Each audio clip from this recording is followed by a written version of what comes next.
साथियों नमस्कार, स्वागत है आपका अपने चैनल सक्सेस जंक्शन एक कदम सफलता की ओर में। और हम लेकर के आ गए हैं आपके लिए एमपी पुलिस एग्जाम 2021 का टुडे एग्जाम एनालिसिस, यानी कि 10 जनवरी शिफ्ट 1 के बहुत सारे प्रश्न मिल गए हैं। उन सभी प्रश्नों को हम आपके लिए लेकर के आ गए हैं और सभी प्रश्नों का आंसर भी हम आपको बताते चलेंगे।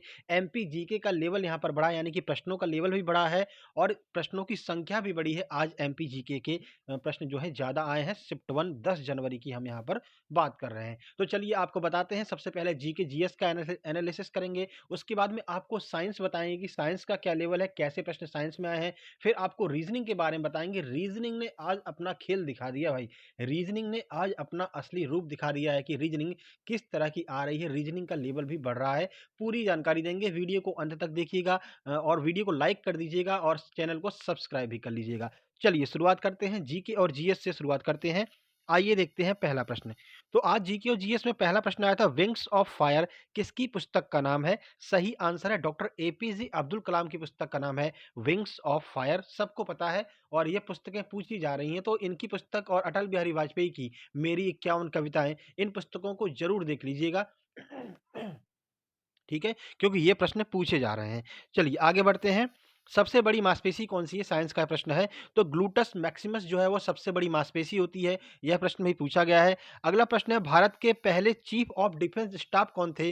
तो इसका सही आंसर है जनरल बिपिन रावत जो है पहले चीफ ऑफ डिफेंस स्टाफ थे भारत के। अभी हाल ही में इनकी मृत्यु हो गई है। तो नए चीफ ऑफ डिफेंस स्टाफ आपसे पूछे जा सकते हैं। तो मनोज मुकुंद नरवाने जो है वो नए चीफ ऑफ डिफेंस स्टाफ बने हैं। इस प्रश्न को भी आप याद कर लीजिए, प्रश्न पूछा जा सकता है आपके एग्जाम में। चलिए, मांडू जिला कहाँ पर स्थित है, यह आपसे पूछा गया था। मांडू कहाँ पर स्थित है, तो धार जिले के अंतर्गत मांडू आता है। यह आपको याद रखना है। अगला प्रश्न पूछा था, वेनेजुएला की राजधानी क्या है।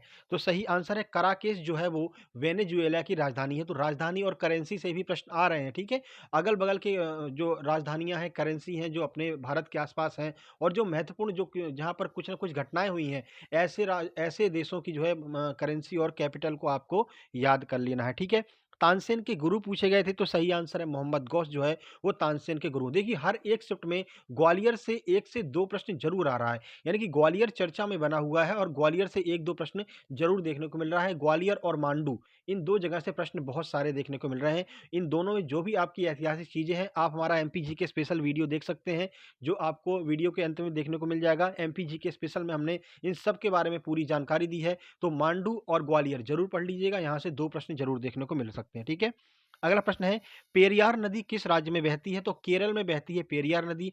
पेरियार से संबंधित कोई भी प्रश्न आए आपको केरल लगाना है।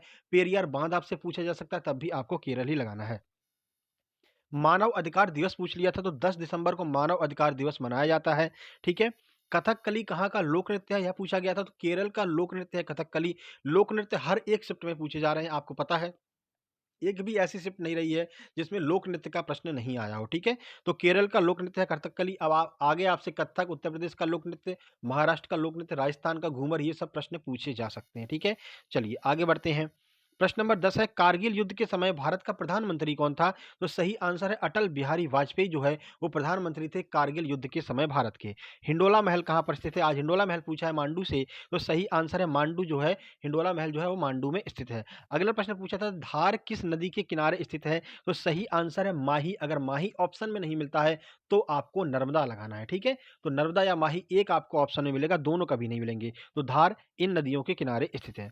चलिए, बाल कवि बैरागी की एक रचना पूछी थी। तो गन्ने मेरे भाई, ये बाल कवि बैरागी की रचना है। बाल कवि बैरागी जो है मध्य प्रदेश के रचनाकार हैं, इसलिए इनसे प्रश्न बना है। ठीक है, चलिए, मध्य प्रदेश मत्स्य अधिनियम कब आया था, यह पूछा जा रहा है। तो 1948 में मध्य प्रदेश मत्स्य अधिनियम बनाया गया था, ये आपको याद रखना है। ठीक है, चलिए आगे बढ़ते हैं। भारत में पेट्रोलियम के साक्ष्य सबसे पहले कहां पर मिले थे। तो सही आंसर है डिगबोई असम में। तो डिगबोई असम से सबसे पहले भारत में पेट्रोलियम के साक्ष्य मिले थे। देखिए, स्टैटिक जीके भी कवर कर रहा है इंडिया की स्टैटिक जीके और एमपी जीके, ये प्रश्न ज्यादा पूछे जा रहे हैं। आपकी हिस्ट्री और ज्योग्राफी, इनसे प्रश्न नहीं देखने को मिल रहे हैं। पॉलिटी के भी प्रश्न आपको एक भी देखने को नहीं मिले हैं अभी तक चारों शिफ्ट में। ठीक है, चलिए आगे बढ़ते हैं। प्रश्न नंबर 16 है, तारीख फिरोज शाही के लेखक कौन है। लेखक जरूर पूछे जा रहे हैं, 2 लेखक पूछे जा रहे हैं। तो जियाउद्दीन बर्नी जो हैं उन्होंने तारीख फिरोज शाही लिखी है। ठीक है, चलिए अब आपसे पूछा जा सकता है कि सिकंदरा की स्थापना किसने की थी? या गज-ए-सिकंदरी नामक यंत्र किसने बनाया था? तो इतिहास से ऐसे प्रश्न पूछे जा रहे हैं, ठीक है? नॉर्मल से। मध्य प्रदेश लघु उद्योग निगम कहाँ पर स्थित है? तो सही आंसर है भोपाल, यानी कि भोपाल में है मध्य प्रदेश लघु उद्योग निगम।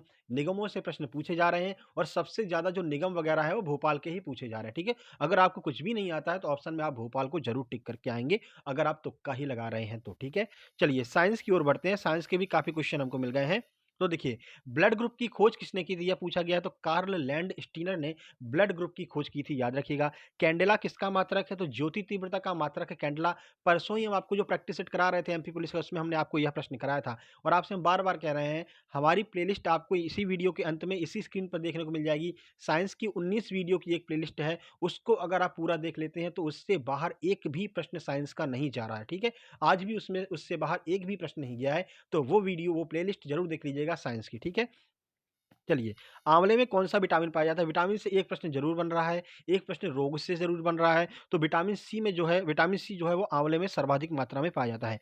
प्रोटीन की फैक्ट्री पूछी गई, प्रोटीन की फैक्ट्री किसे कहते हैं? सही आंसर है राइबोसोम को प्रोटीन की फैक्ट्री कहा जाता है। केंद्रक की खोज किसने की थी? यह प्रश्न पूछा है, तो रॉबर्ट ब्राउन ने 1831 में केंद्रक की खोज की थी। याद रखिएगा, खोजों से संबंधित एक प्रश्न ज़रूर पूछा जा रहा है, ठीक है?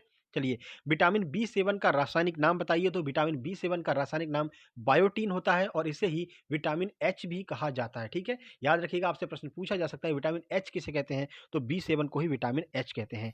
डेंगू वायरस का नाम पूछा गया था, तो डेंगू वायरस का नाम होता है अर्बरो वायरस। अर्बरो वायरस जो है वो डेंगू वायरस का नाम होता है, जिसकी वजह से डेंगू होता है, ठीक है?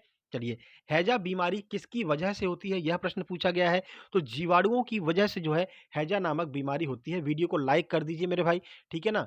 इतनी मेहनत लगती है, आपके पास प्रश्न लेकर के आते हैं, ठीक है ना? तो वीडियो को लाइक करना तो बनता है इतनी मेहनत के लिए।